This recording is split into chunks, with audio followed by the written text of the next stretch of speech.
You gonna count us down? Welcome to the Council Sports Talk with a cup of Joes. My name is Joey D, aka Goldie. This is Joe Lewis, code name Baby Joe. What's going on, Joe? What's going on? How was your weekend, man? It was a good weekend. I can't complain. Did you get bust down in fantasy again? You know what? In 2 out of 3 leagues, I think I'm gonna pull it off. But I got a tight victory tonight. I'm trying to get, so we'll see what happens. Okay. Let's do a quick wrap up of the weekend in sports action. MLB, NFL, NBA, and more. So let's start out with the NFL. Full schedule of games this weekend. Plenty of action. Currently, 11:52 remaining in the first quarter, with the Steelers and the Bucks tied. Steelers coming in at 0-1-1. Buccaneers 2-0, trying to take that Fitzmagic to 3-0. Playing at home. I need that magic tonight for my fantasy team. I need it. On Thursday night, my New York Jets and the Cleveland Browns. Browns 21, Jets 17. Stats. Baker Mayfield, the leading passer, 201 yards. Carlos Hyde, leading rusher, 23 carries, 98 yards. Jarvis Landry, 8 receptions, 103 yards. All I have to say about this game is everything before the game said that Baker Mayfield was going to get in there. Even to the owner's wife having some connection with media, it kind of got out that this might be the game. And Tyrod, he served it up. He came out, served up a stinker, had a hard time getting the ball down the field, wasn't accurate, took a lot of sacks, and he started getting beat up. And you kind of get into that zone where you wonder if the offensive line just kind of like lets a couple people kind of pirouette through the line. But after Tyrod grabbed his head and then his back, then that was it. That was it. My head, my back. Exactly. And then I started hearing the people in the stands say, "We want Baker," and they started doing that. Yeah. So check this out. I noticed on Thursday during the day, huge buzz on Twitter where there was like this whole contingent of people that were already celebrating the Browns' first win in 2 years. Like, everyone was on, this is the night where the Browns actually win a game. And Tyrod wasn't going to do it. You know, he had 2 quarters to get it done. Like I said, he couldn't get the ball out. He was missing wide open receivers. And as soon as he came in the game, I really have not seen a Thursday night game like that. Like, the electricity was in the stadium. It was because they felt that the city of Cleveland literally had a full buzz feeling that tonight was the night, you know? Guys took it to another level. You saw spectacular catches. Yeah. Baker got the ball out. He might have made a couple of funny decisions, but honestly, you want your quarterback to be able to get the ball downfield to your playmakers. No, he actually looked good. What were the stats for the Jets, Sam Darnold? Well, Sam Darnold was 15 for 31, 169 yards, 2 interceptions. It just wasn't a good night for him. A little bit of luster off of Sam Darnold. Just one game, obviously. But, you know, Jets fans think that he's the second coming. So, and I'm not on that bandwagon yet. So this is just an example of why, you know, road game, September, a team that you should definitely compete with. They did compete, but it didn't really feel like they were really ever in this game. Like, the Browns had control of it. Well, they had control until Baker Mayfield came in. Yeah. I mean, they were celebrating. Everybody was dancing. They had a nice little rhythm. Everybody was comfortable. And then as soon as Baker came in the game, it's like they had no game plan. Like, they hadn't even thought about him possibly playing. And that's when everything changed. They scored that first field goal, the Browns did, before halftime. And after that, they came back and outscored them 21-3 in the second half. And that was the difference in the game. The defense that looked good didn't look as good anymore. And you really can't blame Sam Darnold. I mean, he's a rookie. No, the Browns are a legitimate, and I've been saying this, they are a legitimate second-place team in this division. Yeah. And they're going to be in that 8-win, 9-win territory with a chance to make the playoffs with a week or two to go. So Yeah, and Baker's gonna have his issues too. But the thing that I was actually very impressed with was his ability to break the pocket. yes, and he hit the has open done that very receivers. well. Yes, Because he is undersized when you look at him. Mm-hmm. But when he breaks the pocket and everybody kind of moves, he has passing lanes. He doesn't seem to take any crazy hits. And he's going to have some growing pains, but I think he's going to be able to help them win some games. Okay. A shootout in Atlanta. The New Orleans Saints come in and take a victory in overtime, 43-37. Yeah, that game, they went crazy in that game. Matt Ryan stepped up, had a really good game, 5 TDs. He went to the rookie Ridley on 3 occasions, and he scored touchdowns. They really stepped up and they showed they know how to play, but it wasn't enough because the Saints actually outdid them. Drew Brees hit them with the 39 for 49, 396 yards, 3 TDs. And 2 rushing TDs, by the way. I saw that. He Yeah. had 2. One of them, somebody's ankles got broke. Yeah. They had to go back to the locker room getting broke. 2 defenders Drew converged on him. Brees. He did a little spin move. Yeah. And next thing you know, he's in the end zone. But I'm guessing that when Drew Brees breaks your ankles, your teammates are going to let you have it for about a week, if not forever. you know what I wonder? I wonder if these new rules where you have to be careful and not hit a quarterback, you have to hit him a certain way and grab him. I wonder if guys let up. Because if you just ran through and just hit him, it would have been a tackle. But you're like, ooh, do I hit him or do I not hit him? I don't want to get that flag. And he scored those 2 touchdowns. It's the interesting thing about the Saints is coming in, they really have had to put up a lot of points to stay in games. That's going to be their MO. That has been their MO, except for the one year they won the Super Bowl and they just did it off of getting turnovers. But they don't stop people. Well, they supposedly were trying to fix that by getting a better defense, which people didn't assume they would be this bad. But they are having a hard time stopping people. But it went to overtime. They got the win, and but like I said, Drew Brees didn't disappoint either. He was fantastic. Yeah, 39 for 49 also. This division, as I've been saying, is going to be exciting from the beginning to the end. All 4 teams are going to be in it. And every matchup between them is do or die. If you can get away with taking 2 against one of these teams inside the division instead of splitting 1-1, yeah. You're going to be in a good position. If you lose 2 to one of these teams, you're going to be in bad position. And with the Falcons, I mean, injuries, like they have a major injury issue. Devontae Freeman was down. 2 of their main defenders are out. So, anything can happen, and it's close. It's tough sledding. The 49ers went to Arrowhead to visit the Chiefs, and the Patrick Mahomes show continued. The Chiefs 38, 49ers 27. Big story on the day. Garoppolo hurt on a non-contact injury. Out for the season, ACL's torn. I think they said his MCL may be messed up also, but he's done. I noticed a few quarterbacks this week. Now, I wanted to pull my hair out. Yeah. Risking trying to get extra yards where there's no need. You know what I say?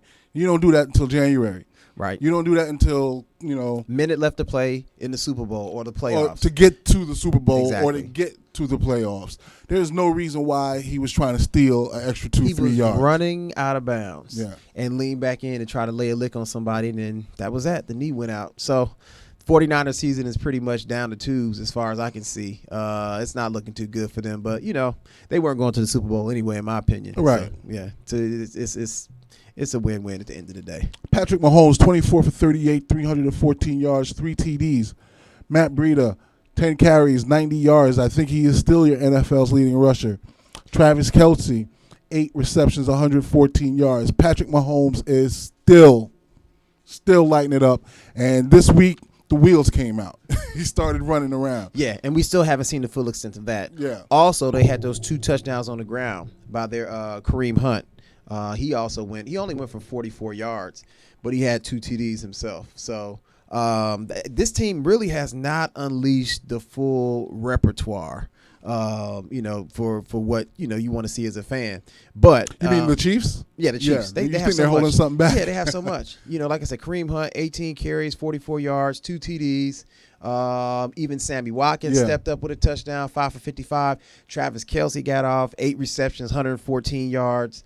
Even Demetrius Harris had a touchdown. Chris Conley. So other people are stepping up, and that tells me he is operating that offense like he's a 5, 6, 7, 8 year veteran. He is distributing the ball, and that's what you want from your quarterback, and that's the Andy Reid system coming through again. Yeah. I saw today Michael Vick was doing an interview on ESPN, and he was saying they asked him what made Andy Reid so good, and he said Andy Reid takes your skills and makes you better. He comes to you, figures out what works best. He says there's a couple other things I won't tell you about. Yeah. He's like, but just like McNabb, all the other guys that came in there that did well, he said it's because he tailors everything to you. He said that guy, I don't think he sleeps at night. Yeah. Stays up all night game planning. He said, I used to sleep so well with Andy's game planning because you would know everything you're supposed to do. If you see this from the defense, you're going to run this play. If that doesn't work, you're going to do this. You kind of see that in Patrick Mahomes. Like, how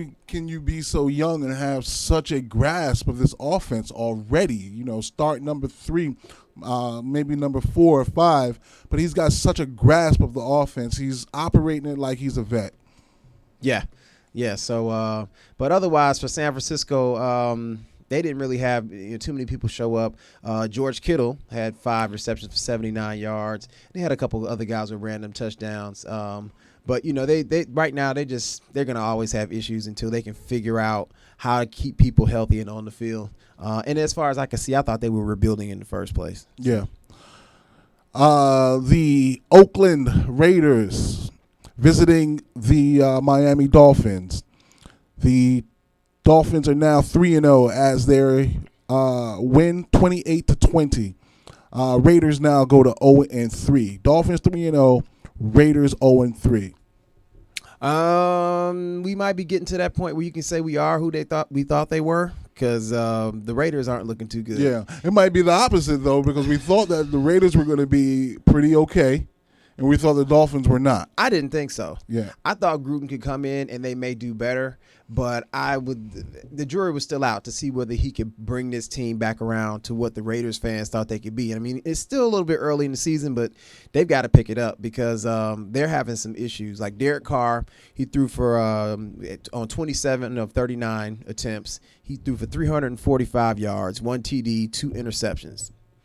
Not too good. Marshawn Lynch stepped up. He kind of did his thing. 19 carries, 64 yards, 1 touchdown, one where he leaped into the end zone. That was impressive. Jordy Nelson, there was a resurrection for him with 6 receptions, 173 yards, 1 TD. And but other guys on the team are just still struggling. Jared Cook is off and on. I have Amari Cooper on my fantasy team. How's that going for you? I want to trade him, but I don't think I can get anything for him. So I'm stuck with him. So yeah, they've got some issues that they've got to work out, and of course they'll rebound. Yeah, they could. I think they'll rebound. Moving on, the Buffalo Bills are now in the win column, getting their first victory at Minnesota, 27-6. They couldn't wait for Vontae Davis to leave. Yeah, that was the reason that apparently they couldn't win. As soon as Vontae retired, they turned it around. So I can imagine how he kind of feels right now. But they're not going to go to the Super Bowl, so I think he'll feel better about it into the season. But with that being said, Minnesota just came out and laid an egg. And Kyle Rudolph, the tight end for Minnesota, came out in the papers and he said, every year we have a game like this where we don't show up, we get beat by somebody that we shouldn't get beaten by, and it happened. I mean, and they had them on their heels the entire game. It was bad. It was really, really bad. Kirk Cousins laid out a stinker, 40 for 55, 296 yards, 1 touchdown and an INT. Josh Allen, who actually has been playing a little bit better, he played with some heart. He went 15 for 22, 196 yards, 1 TD, and they really just outplayed him. They out-toughed them. They out-hustled them. And I don't know. I know Minnesota has a Thursday night game coming up. I don't know if they maybe got off the plane and they thought that they could just step in there, pull off a quick win, because everybody's been spanking Buffalo and then head on home. But it didn't work out for them. And I had some fantasy performers from this team on my team. And, of course, I'm struggling and I may lose this week because of Kirk Cousins. So, otherwise, not that good of a game. I kind of flipped through and watched parts of it, but you didn't miss anything if you didn't watch this game. The Super Bowl champion, Philadelphia Eagles, with a 20-16 victory over the Indianapolis Colts. Carson Wentz, 25 for 37, 255 yards. Is this his first game back or second game? It was his first game back. This was a big deal this week. Everybody was excited. He had some moments. Some people said they thought he was afraid to run. Good. We learned what happened last time he ran. Well, he didn't really do a lot of running, but they did enough to get the win. They also didn't have Jay Ajayi this week, so they had to go with the backups. Wendell Smallwood, who went 10 for 56 and a touchdown, and Corey Clement went for 16 for 56. Otherwise, they had a couple of guys step up. Dallas Gobert. How you feeling about the Colts? Andrew Luck looked okay yesterday. Do you have his stats? I do have his stats. Andrew was 25 for 40, 164 yards, 1 touchdown. Ooh. The concerning thing about him, and I noticed it because, I'm not an expert, but when you watch or you do fantasy, you pay attention to certain tendencies. And everybody's wondering whether he can throw the ball downfield with accuracy. And there was one thing that happened in this game that helped me realize that there may be a problem. Last play of the game, they needed a Hail Mary play. Yeah, but he overthrew the end zone. No, they sent him to the bench. Oh, it was Jacoby Brissett. It was Jacoby Brissett to throw the long bomb. Yes, and that told me that there's something wrong with his arm. I don't know what it is still. Yes. And he had a couple of good runs though. Yeah, I know one particular he scrambled for 15 or 20. Well, he might not need to do much of that because that's why he got himself in the condition he's in. So same thing that we're talking about is these quarterbacks just taking too much of a risk, especially the dual threat guys, because there's a contrary to what is common belief, the NFL is loaded with dual threat quarterbacks. That's true. Loaded. That's true. They just don't tap into all the talent. Right. It's just that certain quarterbacks get labeled as dual threat quarterbacks. Okay. And others do not. Right. Right. You would never label Andrew Luck as a dual threat quarterback, although he runs for 400 yards every year. Right, right. Because you look at him, you think he's prototypical pocket passer, and he does have a good arm. Exactly. But he can get a scramble on if necessary. Well, he looks to do it. Yeah. He looks to do it. I mean, like I said, 300 to 400 yards per year rushing the football for Andrew Luck. That's not a real pocket passer. I mean, he's a good pocket passer. He plays well in the pocket, absolutely. But he's a dual threat. Yes. The Packers and the Redskins. AP's at it again. Redskins 31-7 defending their home. 31-17 over the Packers defending their home field. The Skins go to 2-1. The Packers 1-1-1. Whatever Adrian Peterson is eating or drinking, he needs to package it and sell it at Whole Foods. No, he bought it from Ray Lewis. It's that deer antler spray. Well, whatever it is, he needs to let people know about it because this guy, 120 yards, 2 touchdowns. I assume that at this point of the season, he'd start to wear down a little bit and he might struggle. But he does this. They've got a bye coming up. He gets to come back, so that means he'll be fresh. This is going to be interesting to see. It's going to be interesting. And like I said, the ideal situation here is you run him ragged. Yeah, they're going to for 8 weeks. Yeah, but he wants that. He wants to rock. And then once he's out of gas, you bring in the next guy for the second half of the season. We're going to see what happens, but he was a story of that game. Right. The other thing that was a story of the game were these hits that that quarterbacks have been taking. Green Bay thought they had a couple of bad calls again. Yeah. Due to that hit where you run into the pocket and you kind of dive and plant the quarterback. And I see Clay Matthews got flagged again. I believe it's his third one in 3 weeks. And I saw that hit. Looked like a quarterback sack.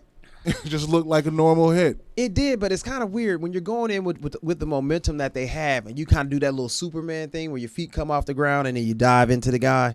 They've been calling that consistently, and actually that rule was made because of Aaron Rodgers, and so ironically enough, they've had issues. But I really think that hit didn't impact this game at the end of the day. They got handled, and I was very surprised that the Redskins were able to pull this off. But because Aaron Rodgers threw for 265 yards, 2 TDs. They had some help on the ground with their array of running backs, Aaron Jones, Jamal Williams, Ty Montgomery. But it still wasn't enough for them to go ahead and get the win. So The Skins might have an outside shot in that division to possibly hang around. Cowboys and Giants, I don't know. yeah, they're a little shaky. They're a little shaky. Yeah, they're very shaky. Moving on, the Carolina Panthers with a 31-21 victory over the Cincinnati Bengals. Panthers now improved to 2-1. The Bengals take their first loss of the season. They fall to 2-1. The takeaway from that game, because my computer's stalling here. Cam Newton had 2 touchdowns passing, and he had 2 scrambling. Yes. Some stats from that game. Andy Dalton, 29 for 46, 342 yards, 2 touchdowns. My man, Chris McCaffrey, 28 carries, 184 yards. Tyler Boyd was the leading receiver for Cincinnati. He had 6 catches, 132 yards, 1 TD. Yeah, and Tyler Boyd stepping up was a big deal. People are actually kind of surprised that he stepped up because A.J. Green got hurt. I think he had a growing injury, laying on the ground. I think we talked about this last week. Yeah. We had a specific discussion about the fact that maybe can we talk about him as being one of the top-tier wide receivers, and I said that he always will get hurt at a certain point, so that's kind of happening per normal. But, yeah. So with that being said, otherwise, Cam Newton is really stepping up this year. There's talk of him probably having a top 10 year at the end of the day, and he is really taking this bull by the horns, and he's trying to do his thing. He's not taking the crazy hits. He's making pretty good decisions. He looked very impressive throwing the ball yesterday too. Yeah. So otherwise, it was a decent game, and they also had that new offensive coordinator that's helping them a lot. So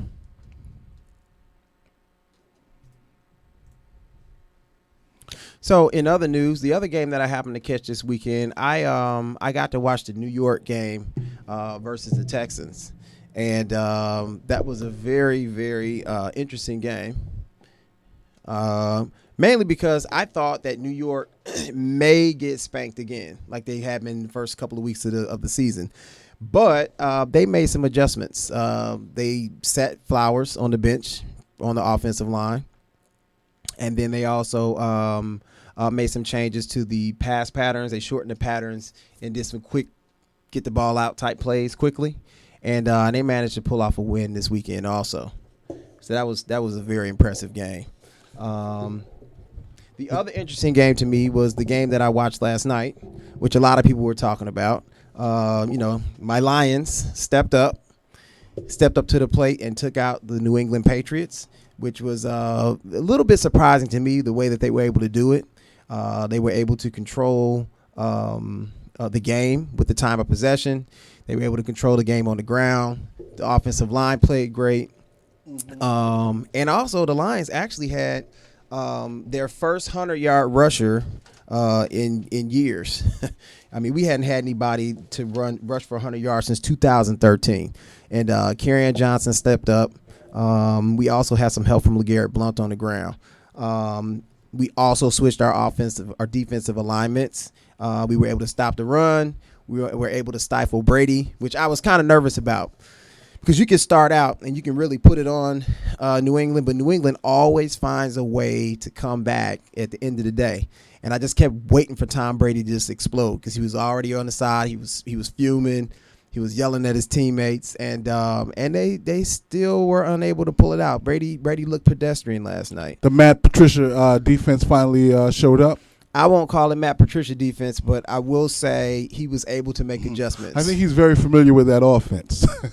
That could be it too. But, our defense was so bad that, Sam Darnold lit us up. So he obviously did something to help us play better last week. The other thing that do you have the scores in front of you?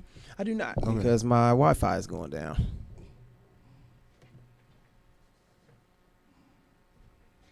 Well, while we're working on that, we can kind of slide on. Did you get a chance to see Tiger Woods this weekend? I did. And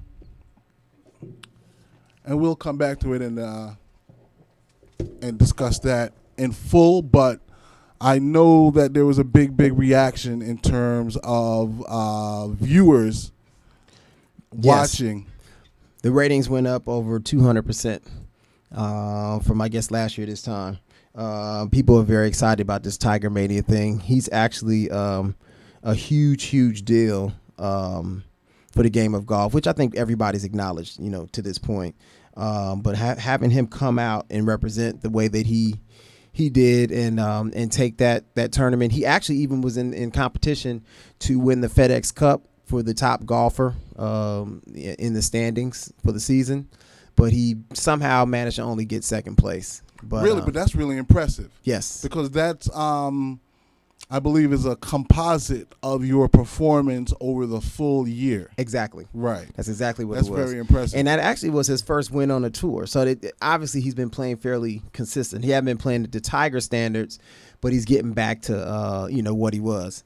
And there's even talk about the fact that his sponsorship should start to increase again. And it's that American story where, something happens, the guy goes down, he comes back, and people are supporting him. Everybody's excited to see him back, playing well. Hopefully he can sustain it and stay away from all the injuries.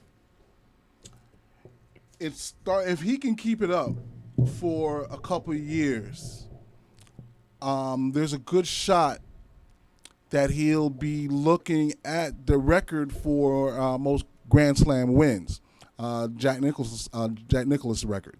Yes. He's got a little work to do. He's not too far away from it. He's not too far, and it looked earlier on he was on pace. Yeah. But things started to go a little sideways for him, and he's finally looks like he's back to a winning or at least being competitive. Yeah. Yeah, I think he could be more than competitive, mainly because it appears as though he's gone back to the drawing board. Had to adjust his stroke, probably had to change his workout regimen. His body has changed due to all the different procedures and so forth that he's had, the spinal fusions. Mm-hmm. And since he's done that with his team, he's come back and been a whole different guy. It's very, very impressive. Let's move on. Let's talk about some Detroit sports. All right.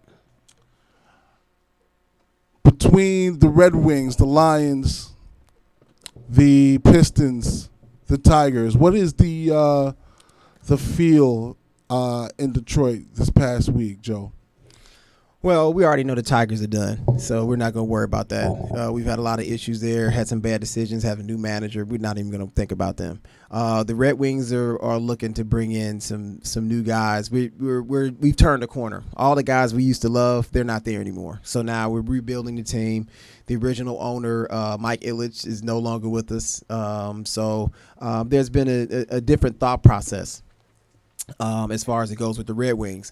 But as far as the optimistic things that Detroit fans have in mind, we are really looking forward. I know I am looking forward to the Detroit Pistons this fall. We feel we have pieces in place to do some damage in the East, seeing how easy it is to get into the playoffs as it is. But now that we have Dwayne Casey there, I think that he can give us a little bit of direction and hopefully put together a system that can fit these pieces that we have. What are you looking for in terms of a combination of Drummond and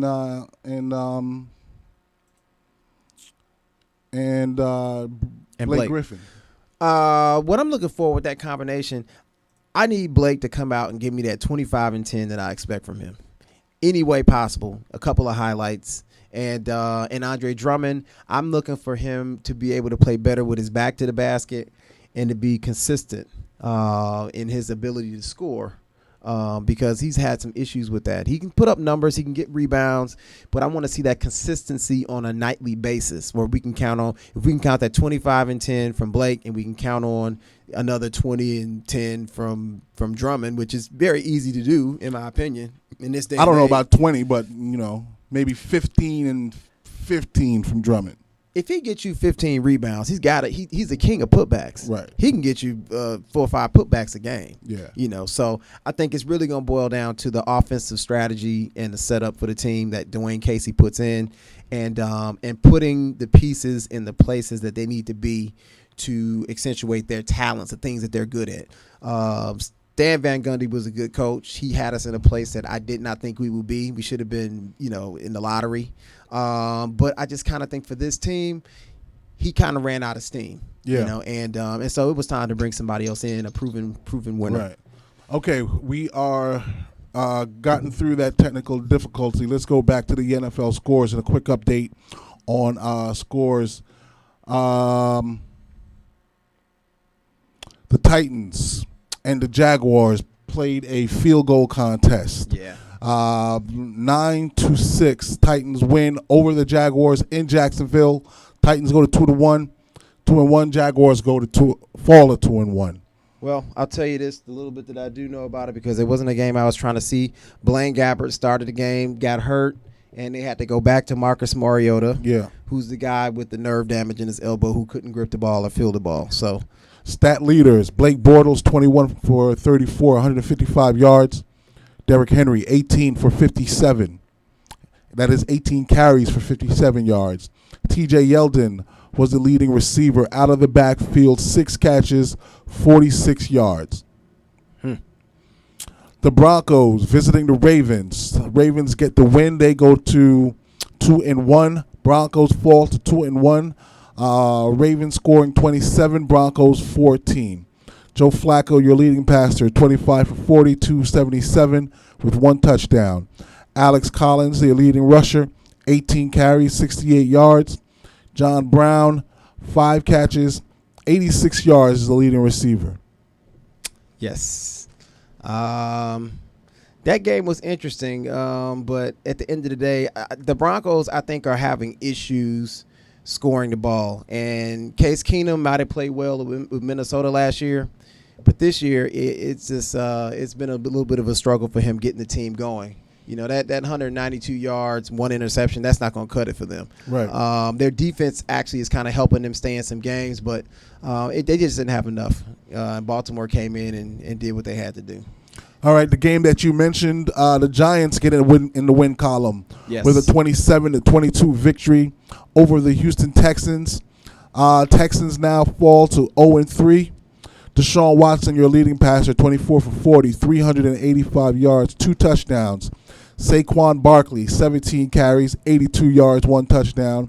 Odell Beckham, 9 catches, 109 yards, no scores. There was a potential scare in this game. I saw Saquon Barkley take a hit to the knee in the first quarter, and I panicked because he's on my fantasy team again. And he left the game, but he came back, and they finished up. They played pretty well. They played the way I thought they could play. Yeah. And that is, like I said, get the ball out quick, move the ball, make good decisions, run the ball, have a good balance of pass and the run, and they managed to pull out the victory, even though the Texans made it interesting at certain points. The battle for L.A., the new battle for L.A., the Chargers visiting the Rams. Rams 35-23 get the victory. They remain undefeated, going at 3-0. The Chargers fall to 1-2. Jared Goff, 29 of 36, 354 yards, 3 touchdowns. Todd Gurley, 23 carries, 105 yards. Robert Woods, 10 catches, 104 yards.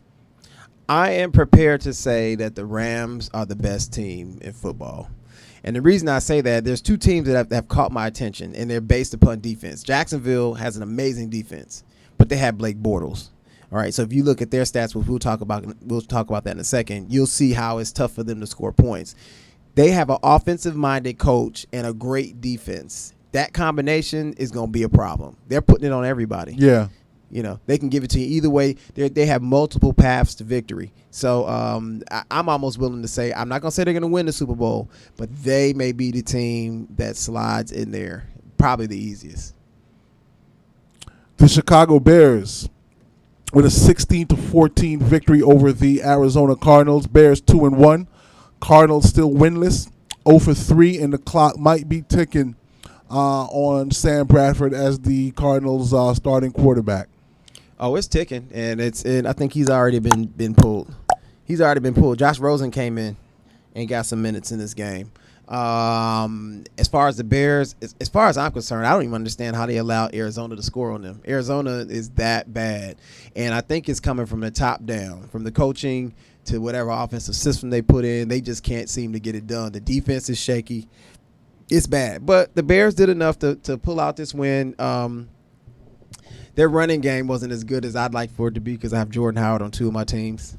Unfortunately, he only had 61 yards and a touchdown yesterday. But they're doing just enough defensively to get the job done.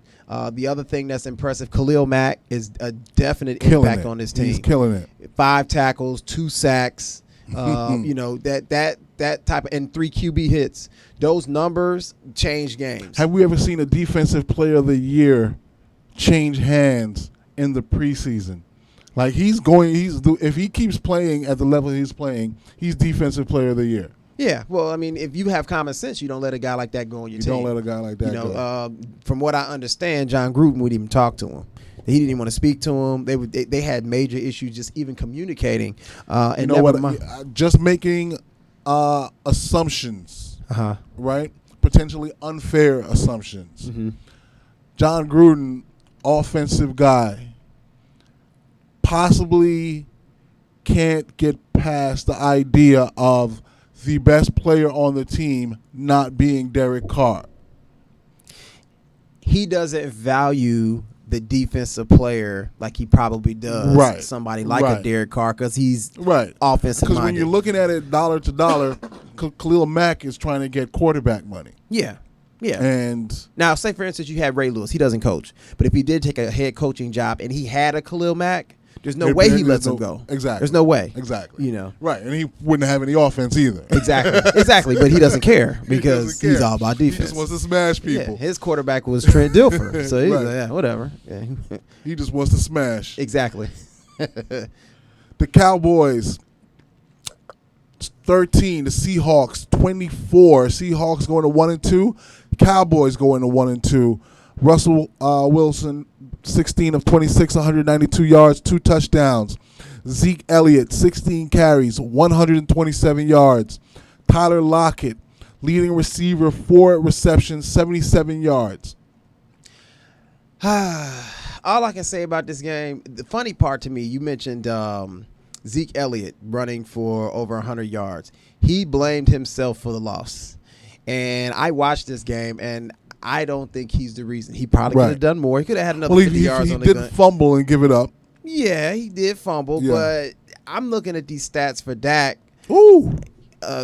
What are the Dak stats? Dak stats: 19 for 34, 168 yards, 1 TD, 2 interceptions. He still has not gone over 200 yards. It's not going to work in a long, long time. I'm not sure exact. We're going to have to find that out, how long he's gone without throwing 200 yards. But I'm pretty certain that he did not get over 200 yards in any game last year. No. And he hasn't done it yet this year. No. Yeah. And so the Lions play them soon, next week. Guess what we're going to do? 8 in the box. Dare him to throw to those midgets, the deep guys, the little guys running around and scrambling. But he's not going to even throw the ball. Dak, he's bought into this concept that he doesn't make mistakes. And when guys don't make mistakes, they generally tend to hold the ball. And when you hold the ball, this is what you get. 168 yards for the day. Not going to work. But it was a good game. Russell Wilson did show up. Russell Wilson is doing the most with the least. That offensive line, which everybody knows is garbage, he's still making it work. He's breaking the pocket. He gets down when he's supposed to get down. He makes passes that he's supposed to pass. This team is, they may as well call it the Seattle Russell Wilsons because that's his squad. I'm excited to see actually how they do this season, really with it being the first season as Russell's team. Yes. Because they were built on defense and other fundamentals and were lucky to add Russell to that core and not have to pay. But, eventually when you have a star quarterback, you have to pay him, and that cuts into what you can do with the rest of the team. Yeah. Yeah, it's a whole new team now. And I remember speaking to some friends of mine that are from Seattle. They didn't understand a couple years ago when Russell was asking for all that money. I kept trying to tell them, I said, after Russell leaves, you have nothing. Your line is not good. Marshawn's getting Right. old. Your defense isn't going to hold up. This guy can carry you. He and can he's carry doing you. it. He can take you there. He's doing He it. can take you there. Yep. We touched on it before, but officially, the New England Patriots go to Ford Field and take a L, 26-10. Yes. The Detroit Lions are off the snide. They are now 1-2. The Patriots fall to 1-2. Matt Stafford, 27 of 36, 262 yards, 2 touchdowns. Kerryon Johnson, 16 carries, 101 yards. Marvin Jones, 4 catches, 69 yards. Congrats, Joe, on the first W for your Man, Lions. I was able to take the paper bag off my head. I went to work, had a glow. My chest was sticking out. I was waving and pointing at people, and it was a good day. So until next week, I'm just going to ride this wave. How excited are you about getting that win, and are you seeing any potential to continue? I'm excited about the win because it's what you call a signature win, right? So we could have blown out the Jets. Let's say we beat the Jets, and then we lose the last game, and then we get blown out by New England. I feel a lot worse about that than I do about this situation, mainly because New England, even though they didn't look the best, it's New England. It's Bill Belichick. It's Tom Brady on a national televised game, and they stepped up and did the things that they need to do: run the ball, play some smash mouth football, control the clock, and then see what happens. And we got that W, so we'll go ahead and take that. Thank you, Tom Brady. All right, let's move on to the weekend in college football. Top 25 scores. Number 13, UCF, 56-36 over Florida Atlantic.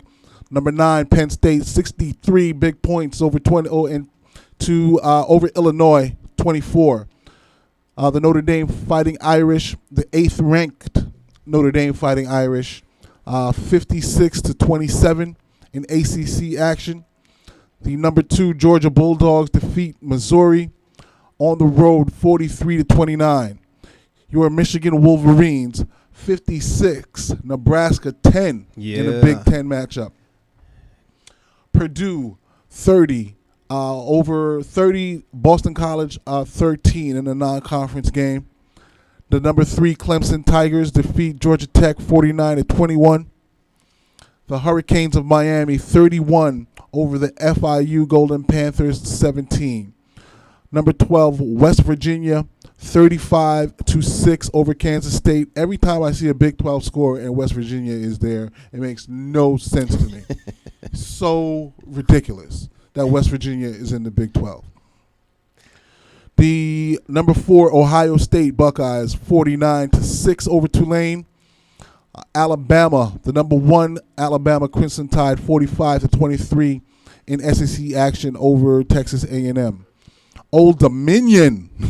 The Old Dominion Monarchs drop a L on Virginia Tech. That is never supposed to happen. And they're 1-3. And they're 1-3. 49-35. That's somebody's job right there. That is somebody's job. Is Frank Beamer still the coach there? No, Beamer's gone. Oh, okay. They might have to bring him back because that never used to happen. That never would happen. The Longhorns of Texas 31 over TCU 16. Number 20 BYU 30. McNeese 3. Number 6 Oklahoma versus the Army Black Knights. Oklahoma gets the victory in overtime 28-21. That was a big scare for Oklahoma against Army. Congrats to Army. Every time Army does well, everybody feels good when Army has a good game. You know what I mean? Yeah. Everybody feels. This is America. That's right. You got to be happy Support when Army the troops. plays well. We support the troops. Yes, we do. We want Army to play well every week.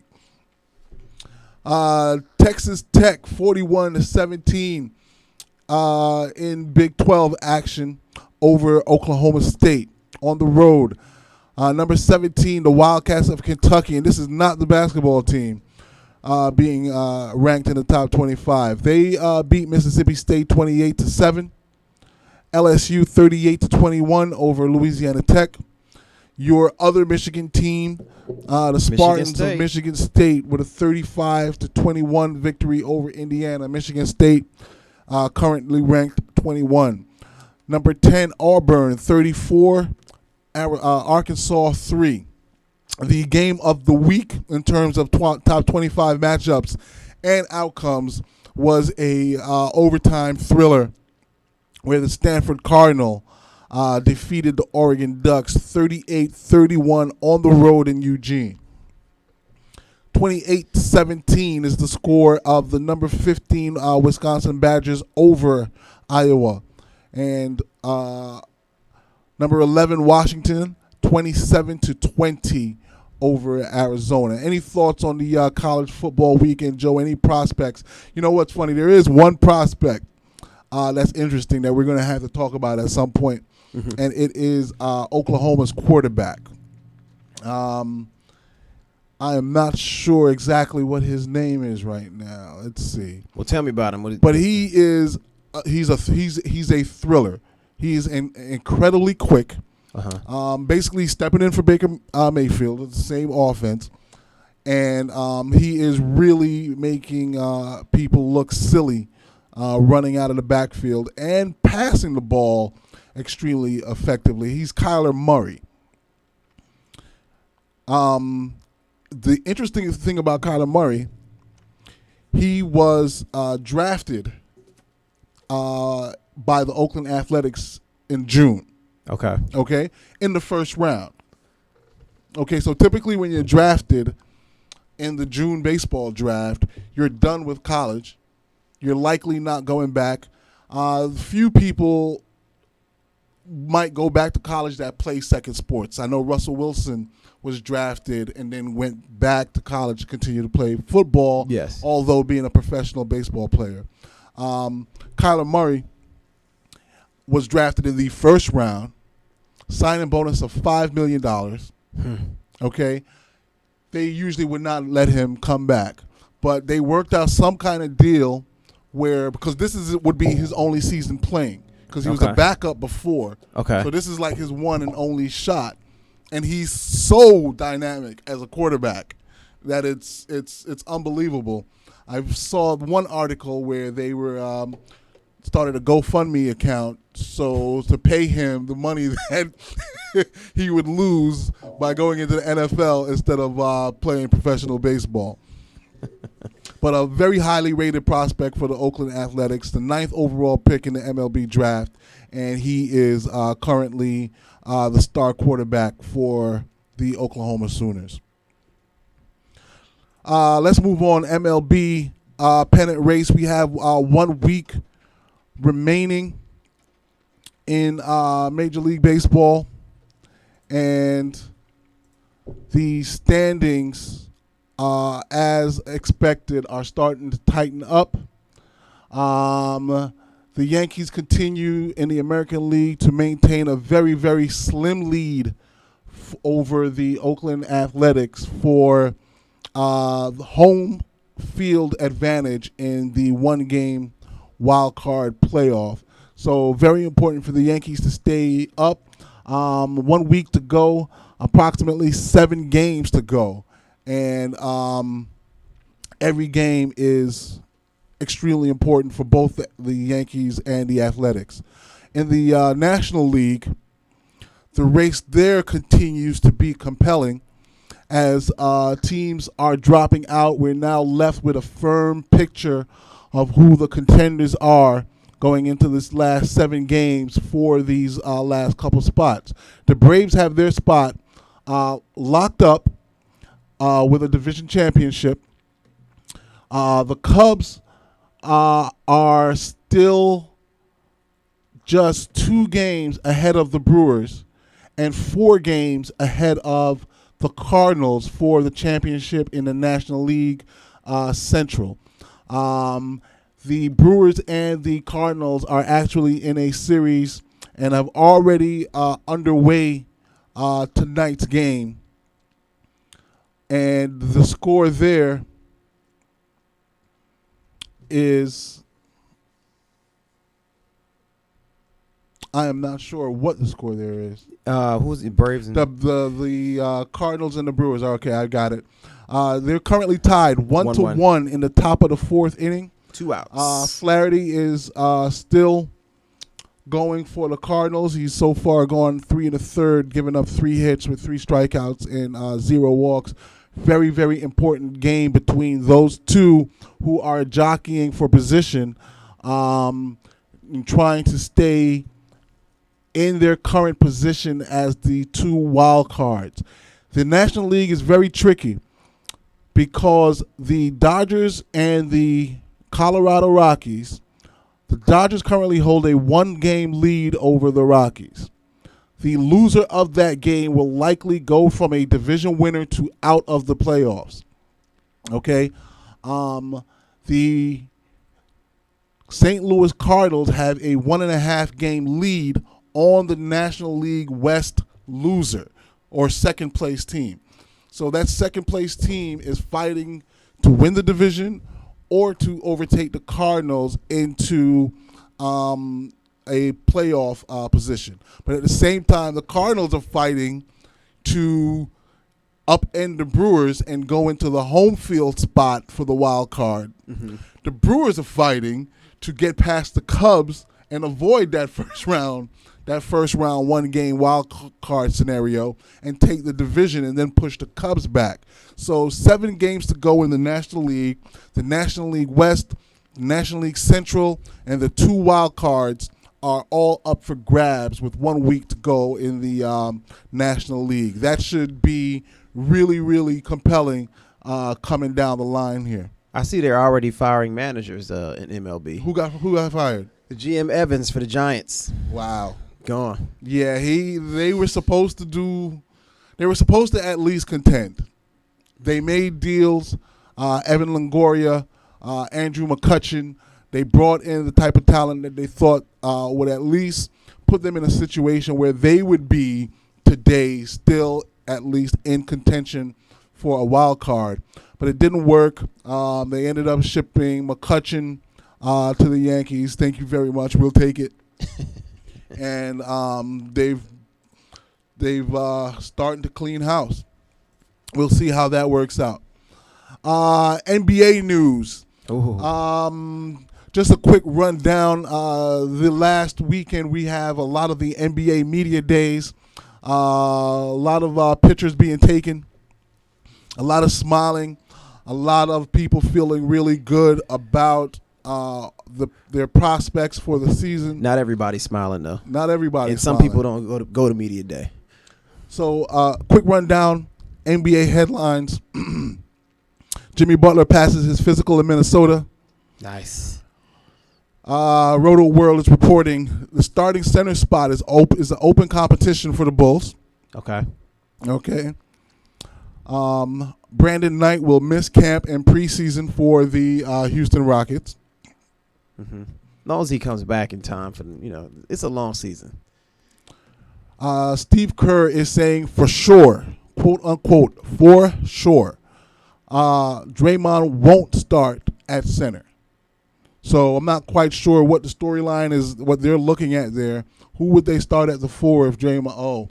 I know why. KD. They would start KD at the 4, and Iguodala or Clay at the 3. Who are they looking to get in there? Because the only other person that I can think of is DeMarcus. But DeMarcus is not going to be healthy enough to play, from what I understand. Exactly. Maybe he's coming back. And then definitely, if DeMarcus is playing, Draymond is not playing the 5.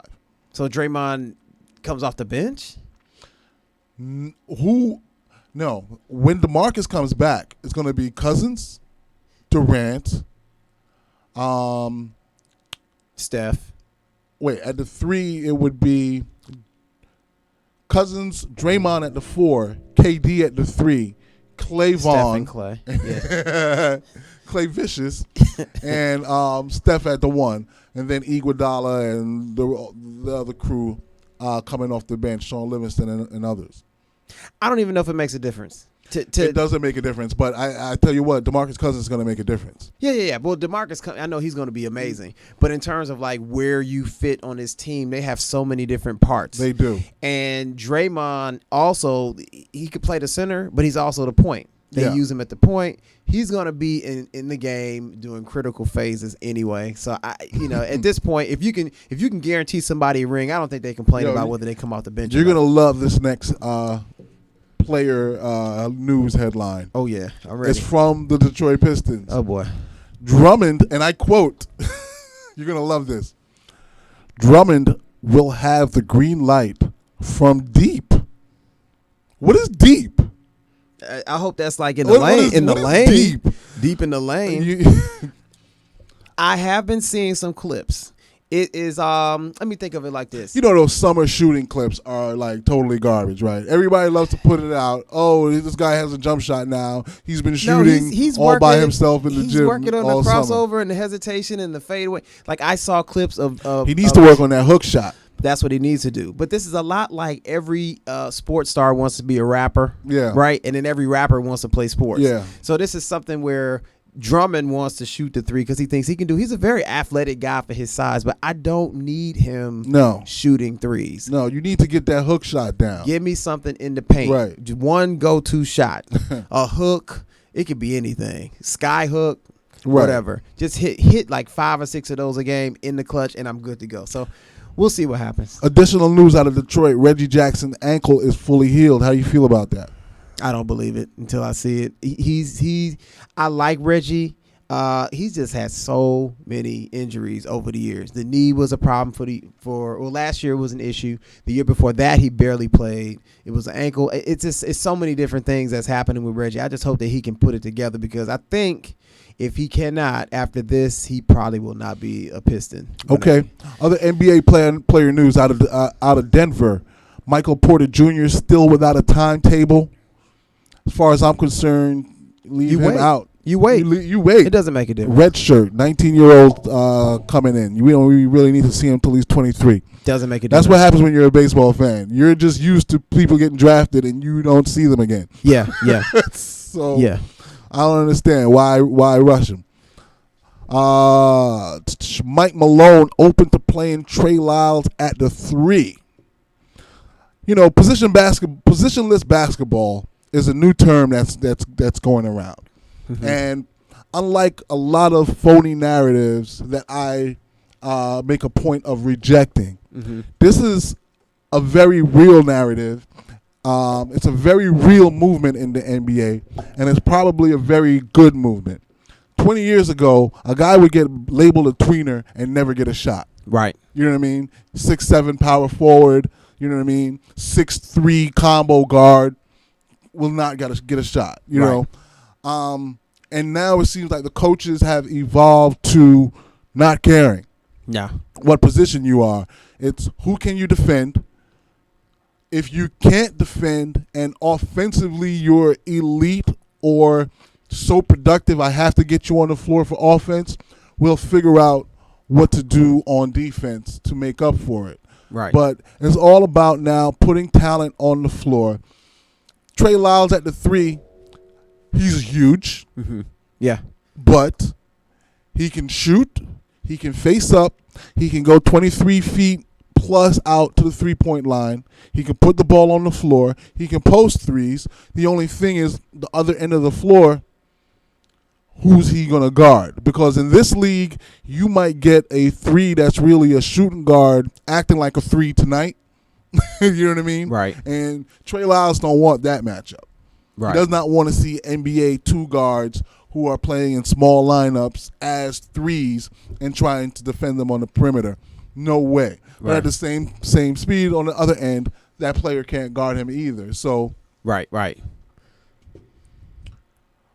in Phoenix, T.J. Warren has tweaked his shot. This is another one. Summer videos of guys shooting a jump shot. I'm a big T.J. Warren fan. I think T.J. Warren has a very, very special and unique skill in that he's a natural scorer. So you can't ever look at his form. And if you look at his form, you're not seeing someone who has this beautiful shooting form and you can look at it and be like, wow, that's so fundamentally sound. There's no fundamentally sound that you can see other than incredible footwork and an incredible ability to create a shot from all angles. Any daylight that you give him, TJ Warren has a unique ability to get a shot up, a good shot that he's used to making. You know what I mean? Just a real huge muscle memory when it comes to shot creation. I really like his outlook as far as a future in Phoenix at the 3 or at the 4 as they continue to stack talent. Everybody's working on their shot. I was looking at some information on Markelle Fultz. They have video of him circulating, right, where he said that his jumper is back.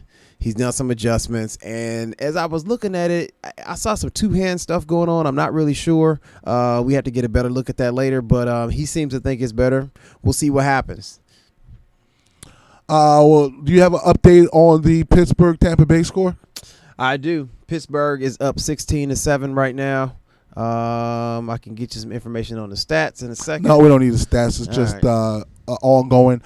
Just checking the current trends on Twitter.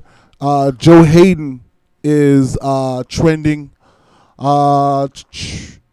Aditi Kinkabwala. Oh, I know. A reporter from the NFL Network is tweeting. Ryan Fitzpatrick is 5 for 5 when throwing the ball more than 20 yards downfield to Deshaun Jackson. The average 46.4 yards on those connections, and 3 have been touchdowns. That's what we're missing with the Fitzpatrick conversation. It's the Deshaun Jackson It's the factor. Deshaun Jackson, Mike Evans combination. That duo was very nice. That duo was very nice, especially Deshaun Jackson stretching you. I love that. I love that receiver combo where you have the big possession guy and the little speed guy. Right. This is the best of both of those type of receivers playing together. Deshaun was a number 1 receiver. He's a beast. Right? And he's still a beast. And so now you have 2 number 1s on the same team, and that just opens up the game. Now, as far as stats go, Ben Roethlisberger already has 2 TDs, by the way. 2 TDs already, and the night is young. And I'm playing somebody in my fantasy league that has Ben Roethlisberger. This is unfortunate for me. I'm going to have to go back to the drawing board. Yeah, I think a lot of the Joe Hayden buzz is because he looks like he left his feet and on a hit.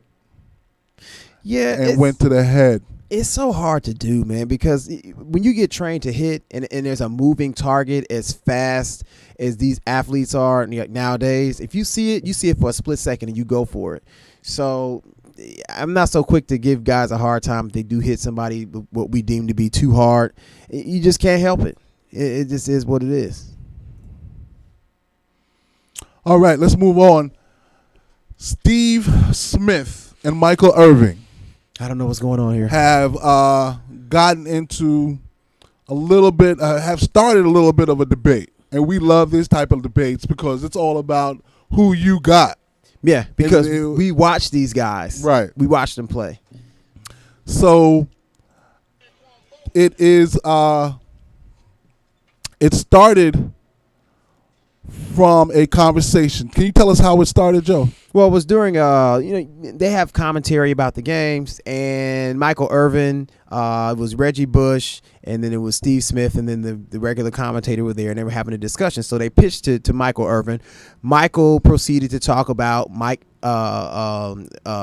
Flacco's weapons that he has this year, and they were talking about Michael Crabtree, and he said that it's been a long time. It hadn't been since 2012 that Joe Flacco had I trust you guy who could go up and get passes that he was throwing, and your boy Steve Smith was sitting right there. So he kind of took offense to it, and then here you have this clip here that ends up being a YouTube classic of the two going back and forth, discussing their skills, discussing who's better, who has more rings, with Reggie Bush egging it on. I got to tell you, Steve Smith is not the one to mess with. No. He doesn't pull punches. That's the way he played. And I've noticed him as an analyst, very confrontational. Yeah, that's him. Pound for pound, he is probably one of the better football players that we've ever watched. It's just unfortunate that a lot of people didn't get to see him play in Carolina. Like, this is before, the internet was big. Right. he made the most out of really not that much. Well, Jake Delhomme, right, Rodney right, Peete. right. you know. Let's play a clip from that conversation. This is Michael Irvin and Steve Smith debating their status as elite receivers. And again, to just give some context, Michael Irvin sitting next to Steve Smith, a retired Baltimore Raven wide receiver, although his glory days were with the Carolina Panthers. Uh-huh. Michael Irvin opined that the Ravens have not had a go-to receiver since Antoine Bolden. And I trust you, And receiver. I trust you, receiver. Let's see what they say. Tell him to go high pointed. Yeah. That would have taken him out of bounds. Yeah. Michael Crabtree saw this. He measured that ball with what I call his seeing speed, his ability to tell where that ball is going, maneuvered his body. That's what I call one of those big guys. Steve, you're bad. Well, you standing up? You were bad, man, because my knee hurt. Right? Hey, stand up. I got excited. You stand up. Hold on. So you telling me that they ain't had a wide receiver since Antoine? But Steve, you played that, then you got hurt, so and he had to go through it because you talked about it. Those injuries. I'm with you on. I went through the injuries, but Antoine wasn't the only baller on there. Because I understand you have the rings, but I passed you statistically years. Hold on. Hang in there. I got enough rings to let all y'all borrow one. Hang in there. Have some. I concur and I agree with your rings, but at the same time, it ain't no route I couldn't run that you hoped you could run. I like the competition still on the side right now. I got a doctorate in route running. I like it. Talk about it. I got a doctorate route. You got an associate's degree. Play, bro. Let's communicate. They got 3 rings. Listen, absolutely. So we've got you covered right here from field level. That's right.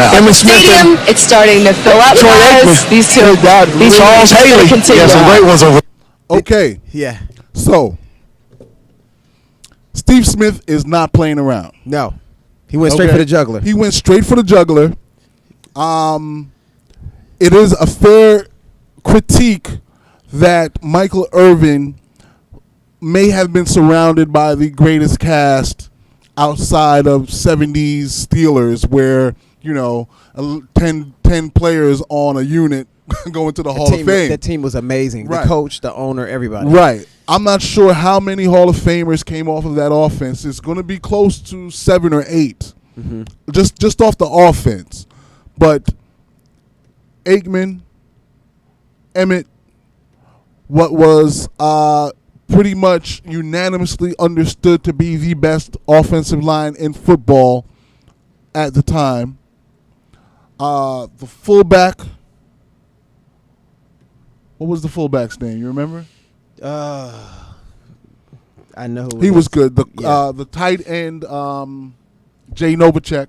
Was it Moose Johnson? Moose Johnson. Yeah, it was. Moose Johnson. Yeah. Jay Novacek. Yeah. Right. So 10, 9, 10 guys making Pro Bowls from that squad. So Irving was definitely blessed with the better cast.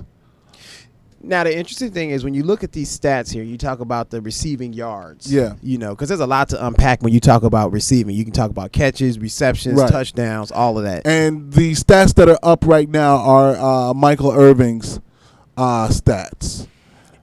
As far as the total yards for a wide receiver, you see that Steve Smith has 14,731, and he's number 8. He played from the year 2001 all the way to 2016.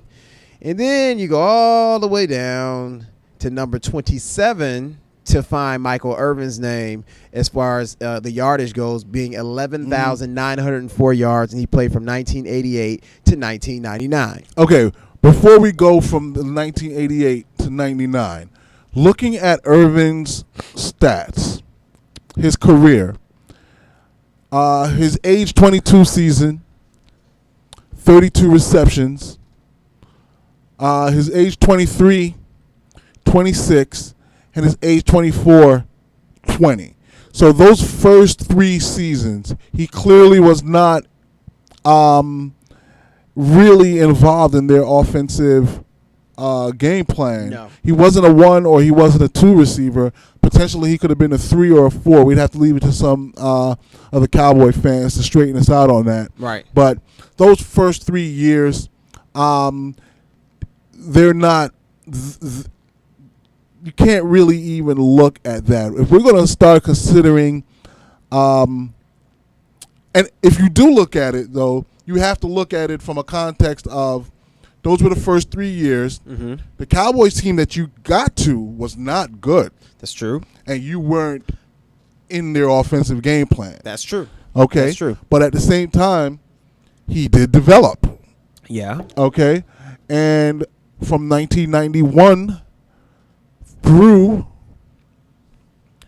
1999, that's his prime. Okay? They started tracking targets in 1992. He averaged about 130 targets per season from 92 to 98 and averaged about, let's say, 85 catches and 1,300 to 1,400 yards a season. So a short window for Irving, a lot of chips in that window, but big numbers also in that window. So he's a Hall of Famer, and he has the rings. But is he truly better than Steve Smith? And would you, if you had the choice, are you taking everything being equal in a bubble? Are you taking Irvin or are you taking Steve Smith? I lean towards Steve Smith because I feel like Steve Smith excelled with less. Mm-hmm. Can we get Smith's stats up? There it is. Especially in a game, too, where you talk about being durable, being able to play for multiple seasons. Steve Smith did a lot, especially at his size. Yeah. And he could run every route on the route tree. Michael Irvin. And he was also someone that they handed the ball to in situations. He did punt returns. You're right. He did several things, and so that's why I would lean towards Steve Smith. And unfortunately, you know, back in the day where you didn't have an avenue to see all the games, like teams that weren't local, you know, to you, people didn't get a chance to see him play, because had he played in some place, you know, like a bigger market, then I think we talk about him a little bit more. But people that know football know Steve Smith. So Steve Smith cracked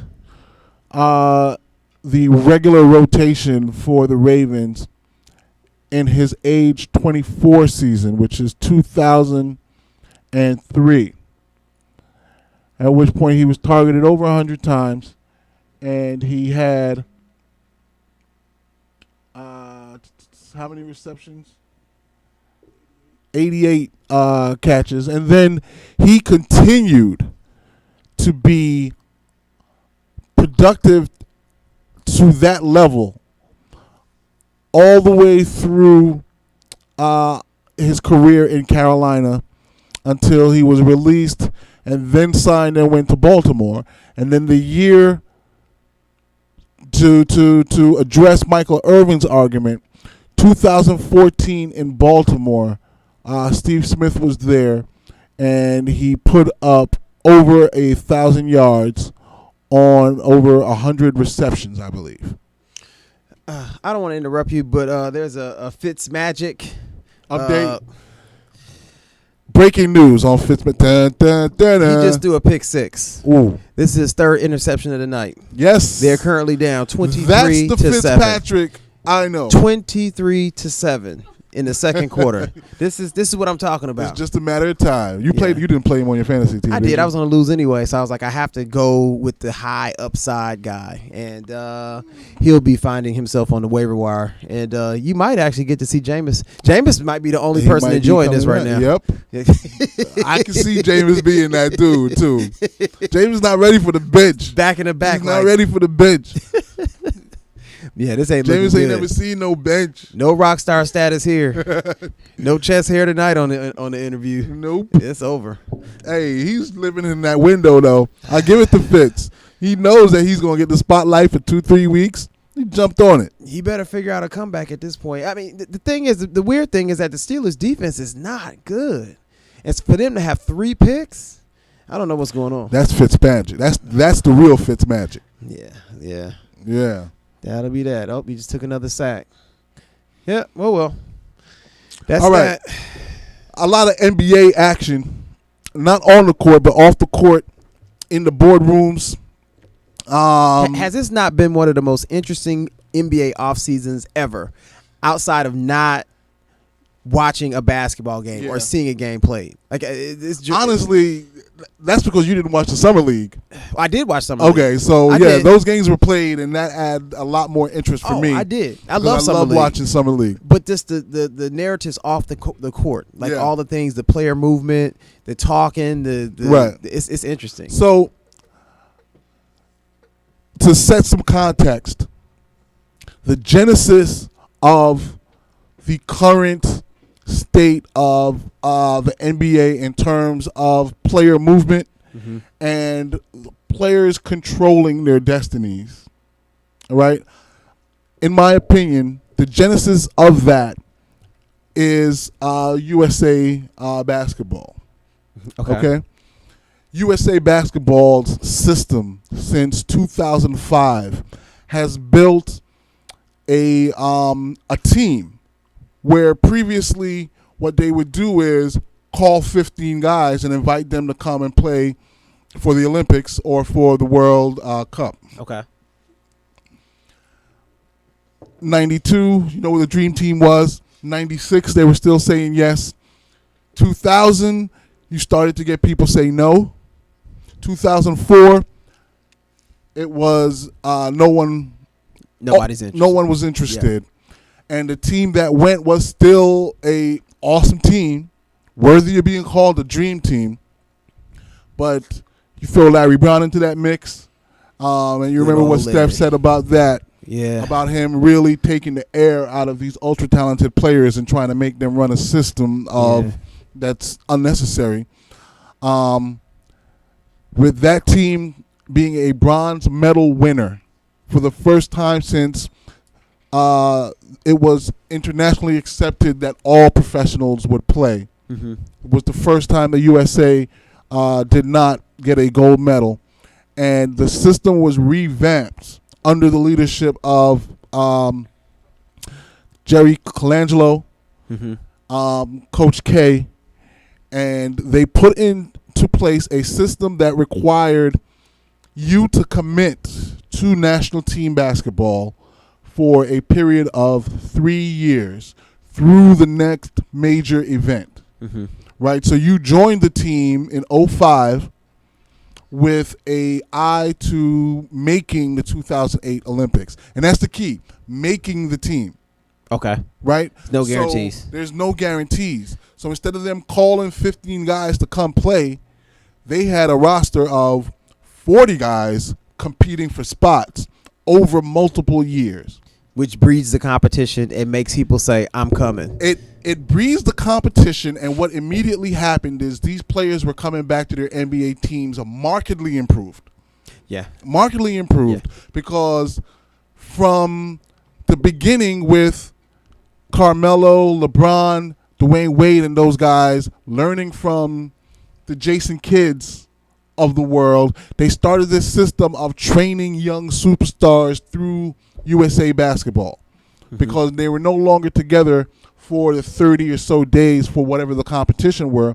They're together through now every summer for at least 30 days, and in some cases up to 45 to 60 days when they're actually in a competition. Great. You're playing against the best. You're playing against the best. You're practicing. You're seeing habits. You're going home. You're working on some stuff. He's like, okay, I'm going to break this out when I go work out with the guys. Right. And that's nothing better than preparing you for the season because it shows you the level that you have to maintain to be the best. Exactly. Yeah. Exactly. And the other thing that happens now is they become friends. There isn't another situation where I'm with a guy, right? Let's say LeBron and Dwayne Wade, or LeBron and KD, or KD and Steph, where they're with each other now through a month. Yeah. It's not like All-Star Weekend. It's not like All-Star Weekend. You're playing cards together. You're hanging out together. You're talking together. You become buddy. You see and who you don't like. You start seeing whose contract expires when. Yeah. You see who you don't get You along say with. who you don't get along with. Exactly. Who you Yeah. don't necessarily fit with as a player. Right. And this is the start of these players controlling their destiny. LeBron took it first and then laid the path for everyone else to see. Well, that's where it happened for them. He said Chris Bosh and Dwayne Wade, and they were all together, and they made their pact at one of these type of Right. situations. Right. So, you know, that didn't happen just hanging out. It didn't. Yeah. And you see it with, and it's one of the reasons why KD was so happy to go and join the Warriors, because he had a relationship with Clay, with Draymond, with Steph from USA Basketball. I now have your phone number. I can hit you up. Hey, what are you doing this Directly. weekend? I don't have to go through your agent. I don't have to tell my people to find your people. No, and that's what they did. They texted them and they all met up, had a meeting. Hey, we're gonna be here. Nobody's involved, and then the way that happens, it's not tampering. Right. Players can talk. Right. It's just everybody up top can't talk if a person's under contract. Exactly. So- And again, what the players are doing is identifying who's free when, and then seeing how or what opportunities we have to team up. And they're looking at the numbers. They're Right. looking at what contracts match up. Even DeMarcus Cousins, same type of thing. Yes. They've really taken a lot of control over their teams and their destinies. So the Jimmy Butler trade demand is all a piece of this, because Jimmy wants to play with Kyrie Irving, reportedly, and might be laying the path to Kyrie joining him somewhere. So what is Jimmy asking for? I know he's given some teams that he wants to go to, but even since then, other teams have popped up. It's fair to say that in his position, looking to leverage his opportunity as much as possible, when you name the Knicks, the Nets, and the Clippers, Raptors. obviously, Yeah. well, the first three that he named were the two New York teams and That's the true. Clippers. That's true. Uh-huh. Right? All three of those teams have the cap room. So it sets a foundation first for $40 million. Right. Right. That's the first thing that he put out there by doing that. Now, if you have that cap space and you're not one of those three teams, and you're willing to go out and make the trade for him and do what the Wolves did and they're getting burned from, then, you know, he may welcome that if you're willing to give him the 'Cause the deal Wolves that he gave up a wants lot. now. They gave up a lot. The Wolves gave up Lauri Markkanen, Chris Dunn, Zach LaVine. and Zach LaVine. That's a lot. That is a lot. I believe you have three starters. You definitely have three starters today. They are three starters, right? Potentially, two of those guys can become all-star caliber players. I like Chris Dunn a lot. I also like Zach LaVine a lot. But Zach at the two, he's that tweener that Zach- doesn't really have a position. I like him as a point, but a lot of people don't. But you have Chris Dunn on the team, so you definitely don't need him as a point. Zach is really good. Like, he's one of those guys. The injury really threw off his maturation, but he's a guy that you can conceivably be watching the regular season and be like, man, this guy is here. So the sky's the limit for him. Sky's the limit for him. He's Yeah. a beast. He's highly skilled. He can shoot. He passes well. He sees the floor well. The only real drawback I have for him is he is extremely light. Right. You know what I mean? Yeah. So maybe you have Chris Dunn, who's a very solid 6'4", 200 to 200 plus, guard the two, and Zach guard the one. I like Chris Dunn. Chris Dunn is a competitor. He gets in the trenches. He works hard, and he can score on you too. He scores. He does everything. Yes. And he guards. Yeah. He guards. He guards. He distributes. He can score. He can shoot. He gets steals. He's a leader. Yeah. You know what I mean? So, That's what they gave up. That's what they gave that up. for Jimmy. and I don't understand. I don't understand. It makes no sense.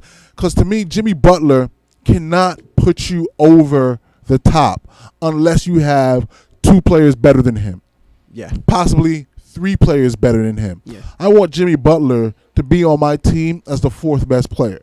But especially for the amount of money that he's going to command. Right. I can't justify. I'm speaking for my team personally. I would not want to see him on my team based upon how much we'd have to mortgage to give up or to get him. Yeah. Like, it's just, I don't think it's worth it. That's a real tough spot in the NBA because, again, to be a championship contender, Jimmy Butler needs to be your 4th best player. Yeah. But he's value on the open market is number 1 man money. Yeah. Yeah. You know, that's his value. That's not what a team is going to pay him to overpay him. No. His value on the market today is $30+ million for 5 years. I suppose he could slip in there with a team that is trying to win now and they think they have some pieces in place and they're really willing to sacrifice the next 3 to 5 years and make it happen, because it's almost like, you know, the promise tomorrow and you don't have a date. Right. You know, so you're trying to find somebody you can go with so you don't go by yourself. Otherwise, you stay home. So I don't know what's going to happen, but I wouldn't want him on my team personally for the amount of money. I want him on my team. Yeah, He's but a not great for the player. money. Not for the I like money. him, but not for the money. Right, but at the same time, he's in his age 29. He's hitting his age 29, age 30 season. He's got to get paid. He's not a 34, 35-year-old player coming out of the big contract. He's coming to his first max contract or super max contract. There's no way he can give that up to go sign somewhere and take less money to be part of a championship I wouldn't want contender. him to. I would say get your money, because somebody's going to give it to him. Yeah. I'm just a little bit on the fence with it, especially with the injury history, the meniscus issue that keeps coming up, the foot. I looked at his career stat line. I don't think he's ever played 80 games. Right. Right. So you have to keep that in mind. Yeah. And if I'm going to pay max money, I'm going to need somebody that I can kind of depend on. Somebody like a Kevin Durant, LeBron James. We've been talking about Klay Thompson. Right. I jump at the opportunity to pay the money because it just is what it is. This guy. Right.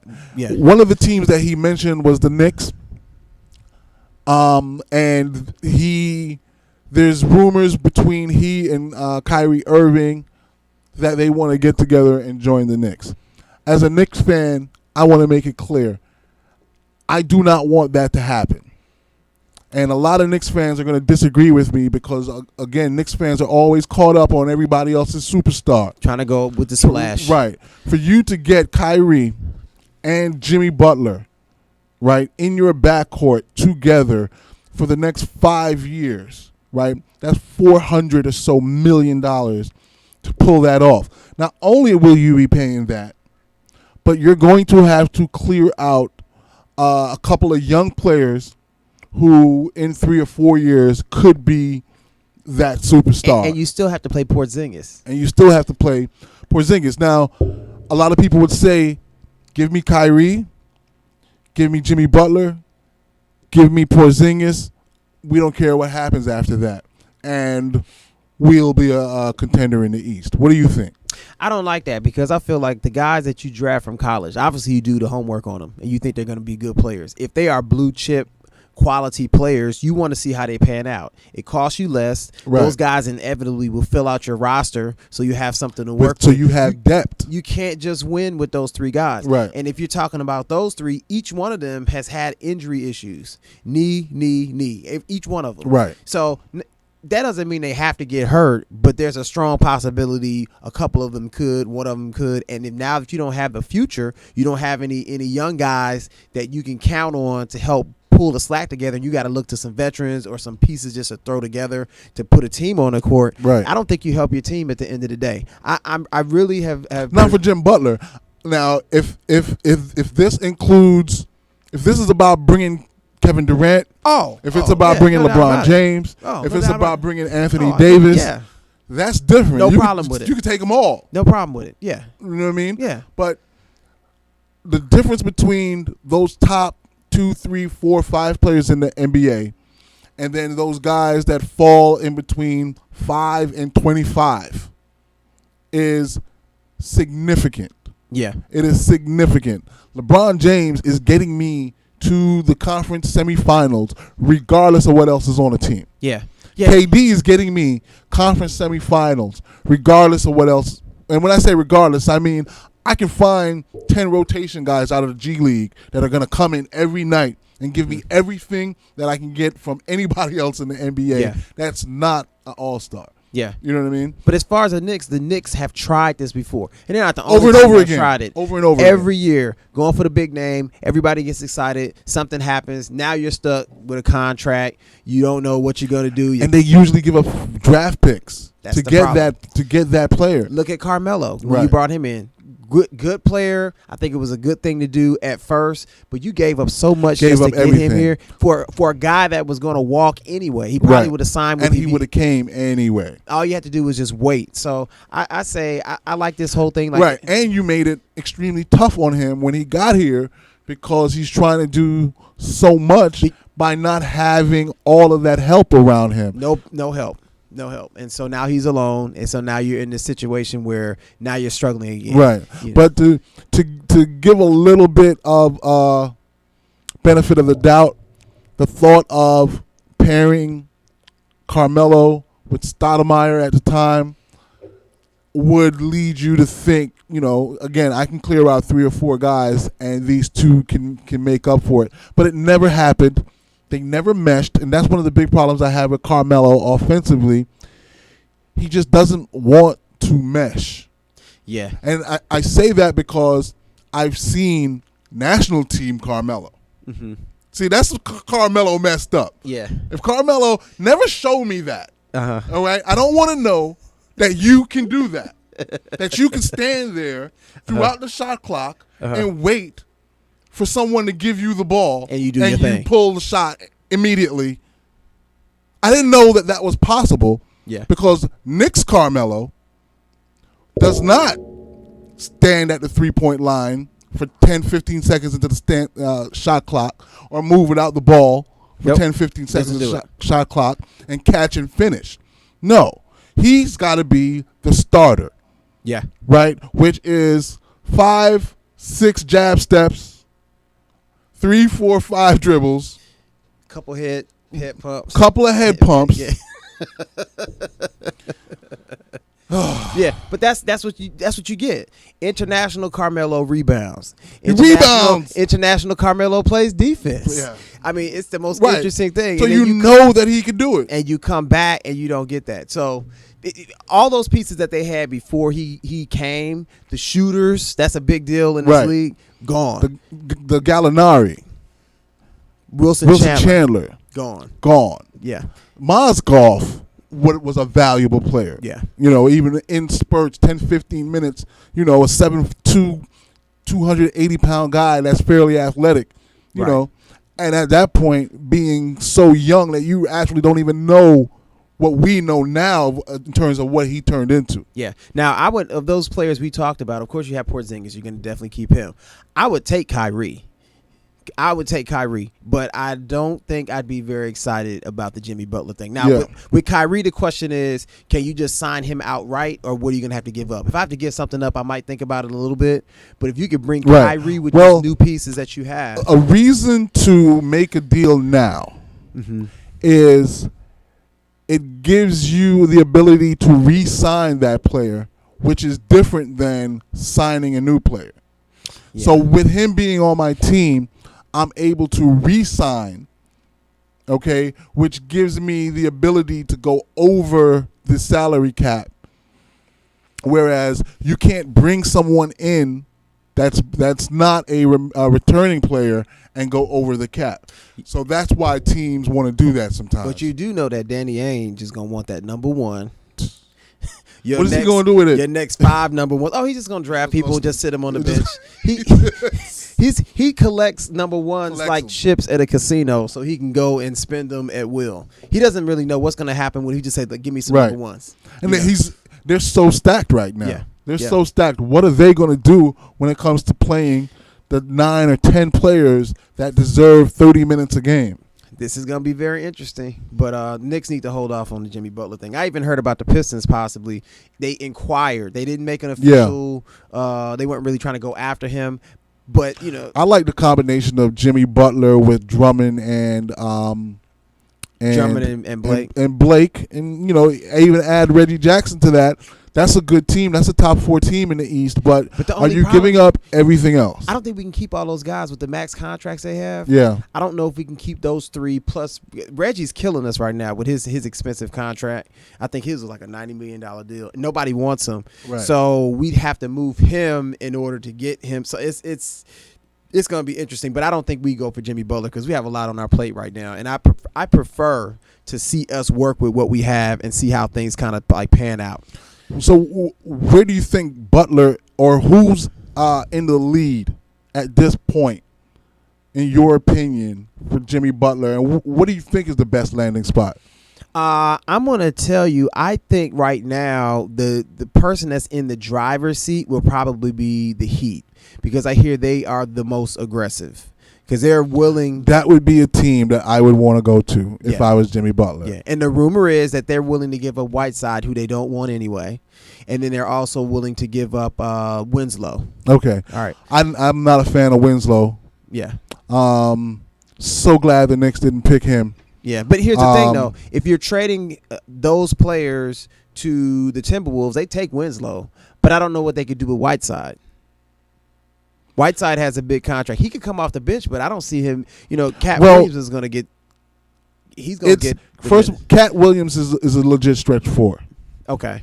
He's a legit so stretch 4. So you would put Whiteside at the. Yes. Okay. Yes. He's a legit stretch 4 that happens to just be the biggest guy that they have. You could play him at the 5. You're not losing anything, right? But you can also play him at the 4. And the only thing that you're worried about is defensively out on the perimeter. Right. But I don't really think that's a big issue for Karl-Anthony Towns. Damage people on the offensive end and protect the boards, like I think they probably could. Then it might be something that works. But defensively, that is the liability because you don't know what's going to happen. And Whiteside is not a 30-plus minute kind of guy anyway. He does all his damage in 25. Yeah. Yeah. So you can have them both. Yeah. Yeah. Now, the other spot that would probably be something that would happen is the Clippers. The Clippers need some name recognition. They could use a little bit of help. They also have some other contract issues that are kind of coming up with some of the players on their roster right now. So they may think that may be a move for them to make a splash, kind of do a little something in the LA market, and maybe get lucky and grab another free agent. But otherwise, I'm not really sure where Jimmy Butler could go. I'm not really sure. We're going to see because this is going to be something. I read somewhere or I heard somewhere that the Timberwolves owner has requested that management trade him right away. So something could happen here within the next few days. Something has to happen because Jimmy was even saying, I mean, he's not even going to the like they had the media day sessions, media day, all that stuff. He's not going for that. He didn't show up for media day. No, they didn't want. It's not like he didn't show up, but he was told, I think, not to come. Wow. So he's not going to be there for that. That is so ridiculous to So me he's out of the because door. you cannot give up the 3 players that you gave up to get Jimmy Butler and then put your cards on the table in such a way as not to recover any of what that you gave up. You're losing leverage minute by minute. And that's a chemistry thing too, because there's obviously some schism between him and Andrew Wiggins. And Andrew Wiggins especially. There's something that's kind of going on there, and I don't think we fully understand everything involved. I can see where Andrew Wiggins would drive a veteran nuts. Because you're going to go to practice and you're going to be like, oh my goodness, this dude is incredibly talented. Mm-hmm. And then you look at the box score, you're like, son, what happened? Yeah. It's been, you know what I'm saying? And he's got that look that he's just, he's having a good time, and a lot of guys, veterans get very frustrated with the younger guys. They do, especially Jimmy Butler is a dog. He wants to scrap. He wants people that are going to fight with him. That's a Marquette, have no reason to win today, but we're going to fight and we're going to win. And we're going to get to the next round of the tournament type of guy. Perception is reality. You can't be out there just hustling. You got to look like you hustle. You got to sweat. You got to get in the trenches. And Andrew Wiggins has his moments. Let me tell you something about Andrew Wiggins. Andrew Wiggins, the Canadian national team, was really on a path of putting players into the NBA, coming out of Canadian youth basketball, and now they've fully kind of integrated with the U.S. system, where the Canadian kids go to U.S. high schools, they all go to U.S. colleges, and they compete in the United States AAU tournaments. So you could see the progression of Andrew Wiggins in Canada national team basketball, where they were looking at him as the one, the Neo. Yeah. This is the guy that's going to give us the opportunity to play against Team USA. Right. Even if we don't have enough to beat them, you know what I mean? It's enough to play with them, because this is going to be a guy that's going to be a top 5 NBA player. Yeah. That's what Andrew Wiggins was supposed to be, and that's what he was supposed to be to Team Canada. But as we discussed with Team USA, how that system makes those players better, right? Right. That same thing exists in national systems across the world, depending on the caliber of players on a particular national team. You know what I mean? So, Ben Simmons showing up to play for Australia is not really going to do a lot for him. It will do something for him, but he's not under the tutelage of a LeBron James. Okay. He's going to be under the tutelage of, Patty Mills, Dellavedova. Right. You know what I'm saying? Baines. Right. What's the big center that played for Golden State? I know you're talking about Bogut. Andrew Bogut. Right? So those guys can teach you. They can coach you up for sure. Right? So it will make Ben Simmons better by being a part of the Australian national team, not like it would by being a part of the U.S. national team.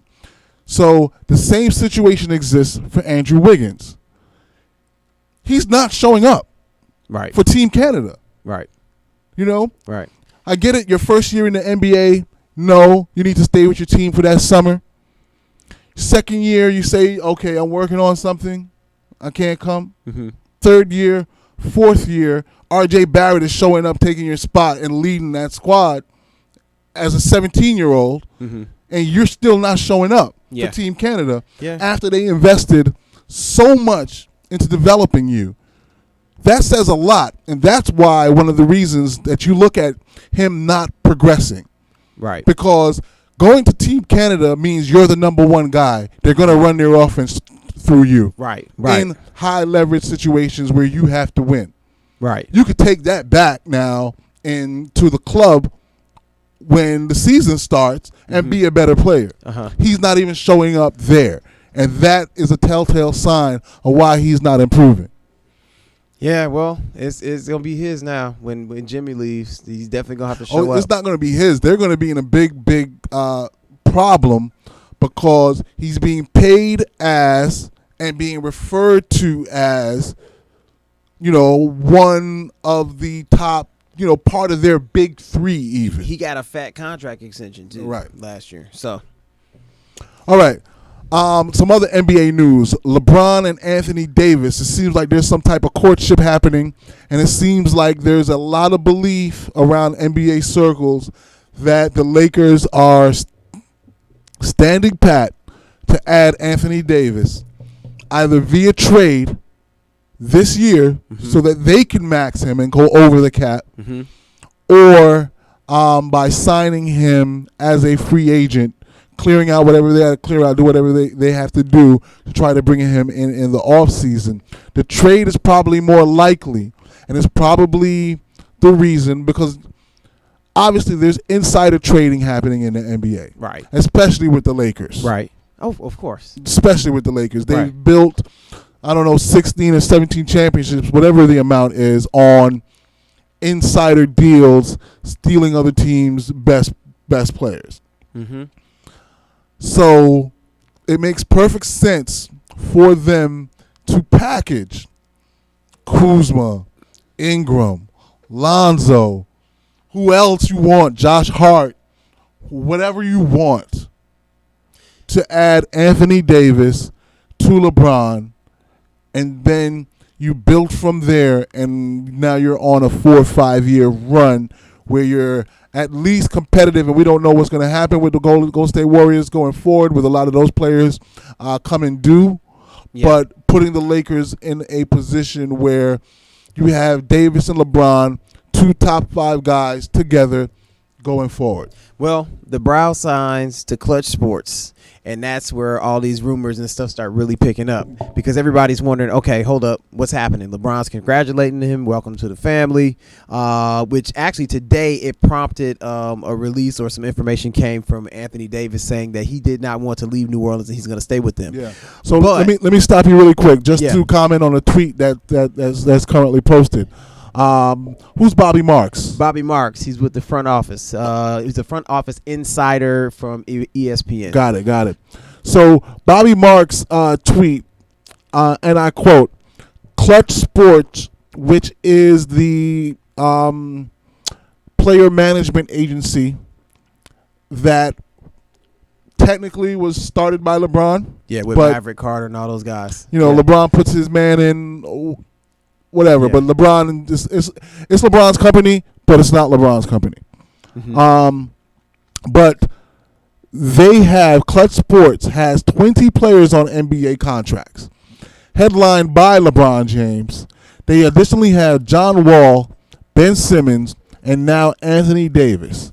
They're going to be responsible for negotiating an extension with the Pelicans, or potentially a trade. So LeBron, the Lakers, their hands are all over this. This kind of came out of left field because everybody's looking at all the other free agents that are coming out. Everybody assumed that Anthony Davis is going to sign a new contract and stay with New Orleans anyway, because he's always said that. Mm-hmm. But having him sign this contract with Clutch Sports, now, like you're saying, it now opens up another thought process where a trade definitely could happen. And if he were to go to L.A., that is... If I'm the Pels, I'm calling Kupchak. Forget about Kupchak. I'm calling Magic right away. And I'm like, give me Lonzo, give me Ingram, give me Kuzma, and you can have and give me a number 1 pick as far in the future as possible, because I want to get away from now because where they're going to be right now. You don't want the 30th I want to take a pick guess on what's going to happen. I'd rather roll the dice on picking something in 2022, 23, or 24, hoping that it all falls apart on them by then and they're horrible, rather than taking a pick now and, you know, ending up with a 25th overall pick for Anthony Davis, although you're making it up with the other 3 players that I mentioned. But give me Kuzma, give me Lonzo, give me Ingram, a number 1 in the future. Can't beat that.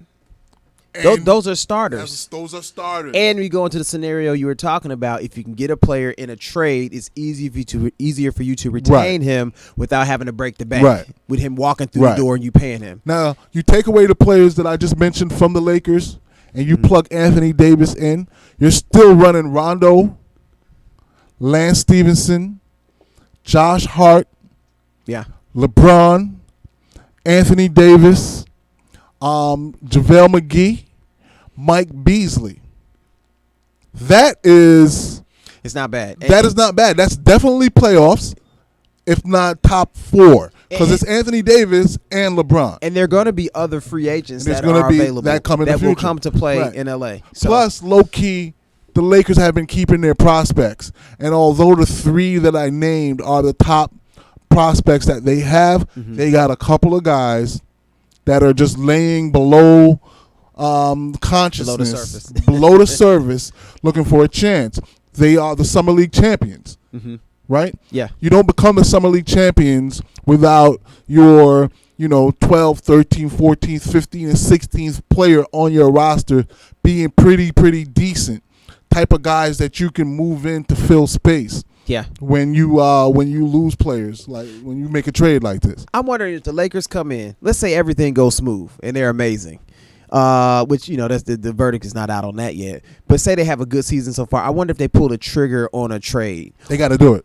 They have to do it. Or do they wait until they're struggling? Or say they have a problem, maybe they're like 500 and like we're disappointed, and they start making some moves, try to do some things to bring. The Lakers should be looking at this situation today, as of today, as this is the players that I'm keeping, which is LeBron James, right?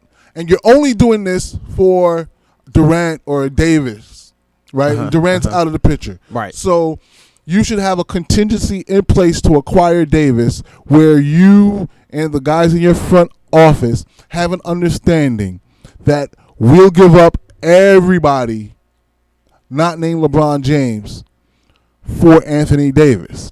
Now we're going to wait until the Pelicans call, okay? And once we start getting close to trade deadline and they haven't called, we'll call. But regardless of what happens during the season with your team, everything is done with the understanding that the moment you get a chance to pull the trigger for Anthony Davis, regardless of who you have to give up, not named LeBron, you're ready to do that deal. I think the Lakers like their team, but I know for a fact that if they can bring Anthony Davis in, they wouldn't even be concerned about making the finals this year. If you can build that team and have it way better for next year, I mean, Anthony Davis and LeBron together. The defense, the switching.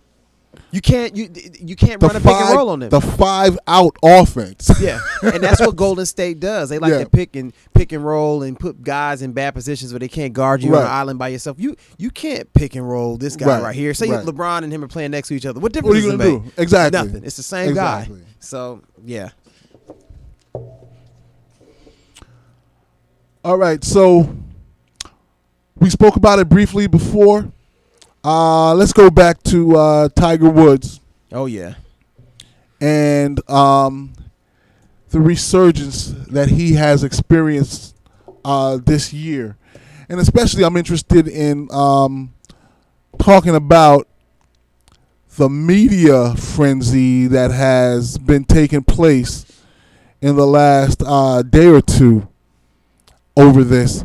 And it's always interesting to look at the increases in viewership. When they say Tiger's on the prowl, TVs start turning. Yeah. And the PGA has surely missed that, even though the collection of golfers that they have now, you can make a case that it's the best collection of golfers playing against each other at any time. And it's, that's kind of the same with all sports, because these athletes across all sports, bigger, stronger, much faster, and it is creating a situation where there's a lot of balance in a lot of different places. And it's happening in golf. And I did see recently where you notice a lot of the golfers now have incorporated weight training and have now accepted or even begun to go towards the more athletic side of golf. Yeah. Right, which is obviously very, very welcome. But Tiger Woods is probably the start of that. So his impact on the tour is so huge because it's easy to say that this generation of golfers have now grown up into a system that was kind of built by Tiger. Yeah. No longer do you have a guy with the pot belly that's coming out there, kind of lumbering, walking up and down the course like you. John Daly was my favorite, though. Yeah. You would never know what that dude was going to do. These guys are coming out physically fit. They're in shape. They were even talking about Tiger when he came on the course. He had his little cutoff shirt on. They said he was ready for action. But I did see something interesting also, getting back to the ratings thing that we were talking about. They said that NBC Sports Group's final round coverage of Woods claiming his 80th career victory in the Tour Championship earned a 5.21 overnight rating, making it the highest rated telecast in the history of the FedEx Cup playoffs. OMG. Yeah. And the highest rated PGA Tour telecast in 2018, excluding all the majors. The rating was up 206% Right. from last year this time. Secretly, the networks are hoping every Sunday Tiger's in the hunt. Yeah. Because that's when they get it. Yeah. On Sundays when Tiger's in the hunt. That's the only time I watch. Yeah. When you start to hear he's heating up during the week and you get to Sunday, then I would definitely turn and watch him play. And remember, he was competing against football. A Sunday is a tough day, a football Sunday for a golfer to kind of steal some headlines, and that's what Tiger managed to do. And I think, there was a point where people kind of stopped rooting for him. Mm-hmm. People are rooting for him again. It's that American dream. You know? He made some mistakes. He's coming back. He's coming back to what he was. And people have to admit, it's enjoyable to see Tiger play well. He makes it fun. Right. Yeah. All right. A quick update on scores. What's happening on Monday Night Football? Well, the Steelers are now up 30-10. I see Jameis is actually trending on Twitter. Yeah, 12:40, probably because he wants to get his job back. But 12:44 left in the third, and it's. I'm sorry, I just saw the tweet. You know the tweet where the girl comes out. It's the meme where the girl comes out, the door opens, and she starts like, you know what I'm saying? And the caption is Jameis Winston going into the facility tomorrow. Like, hey, I'm back. I'm back. Yeah. He's ready, but your boy Fitzmagic now he's 13 for 23, 206 yards, 1 TD, 3 interceptions. So we got the whole second half to go, but unless he can reignite that flame that he had going to start the season, it looks like Tampa Bay's gonna be taking their first loss tonight. Okay, other sports news that's trending. We just touched on Fitzmagic, Pittsburgh versus Tampa Bay.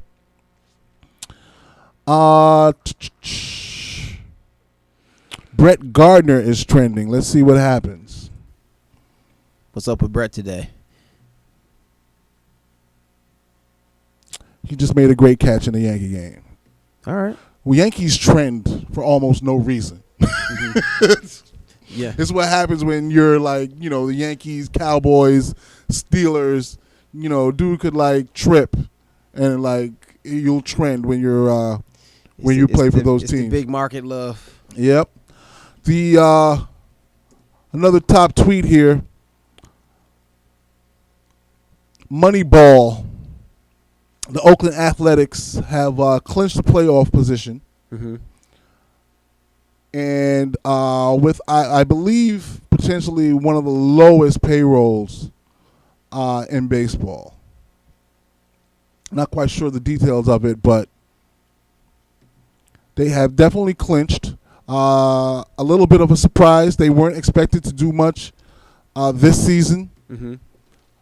But here they are with a week to go in the season, clinching one of the 2 wild card spots. And now the only question there is, will they overtake the Yankees for the home advantage in the 1-game playoff versus the Yankees, or not? So congratulations to the Oakland Athletics fans. I think the Red Sox just notched their 106th victory of the season. They won't stop. They won't stop. Well, I have some great news for the Lions. This should be trending here. Jason Garrett says the Cowboys are not planning major changes on offense. Never. They never do. That's good news for me because you know what we're going to be doing next week? 8 in the box, make Dak throw the ball. That should be a W for us. I'm pretty excited about that. Hopefully I'm thanking Dak next week this time. All right. That's going to be all for us. It has been a pleasure, as always. Thank you for watching. Thank you for listening. Please support the Council Sports Talk and GS Radio by liking this video and leaving a comment. Subscribe on YouTube at Council Sports Talk. Follow on Twitter at Council Talk. Follow on IG, that is Instagram, at Council_Sports Talk 2, the number 2, Joes, Joes. That is Council_Sports Talk 2 Joes for the Instagram folks. Subscribe on YouTube. at Council Sports Talk channel, YouTube channel. You can download the podcast at gsradionj.com. That is gsradionj.com /the-council-sports-talk. All right. You can also donate using the Cash App. All donations are appreciated, whether it be pennies or dollars. Every little bit helps. Please support GS Radio and this independent media bringing content to you that is homegrown and organic and natural. Yep. All right. We do it for the people. For the people. We do it by the people and for the people. Exactly. All right. Have a great sports week. We have 1 week left in MLB. We're looking forward to week four of NFL action, week 5 of NCAA football action, NBA training camps getting underway, NBA preseason games getting underway, NBA drama always underway, and we will be covering that. And everything in between. If there's anything you want to see us cover, please let us know in the comments. Definitely leave a comment as much as possible. Definitely be watching the MLB playoffs or the last week of the MLB season to see how things are going to shake out going into the playoffs starting next week. The one-game playoffs. The one-game winner move on, loser goes home games will be next week, and we'll be covering that also. So once again, thank you very much. See you next time.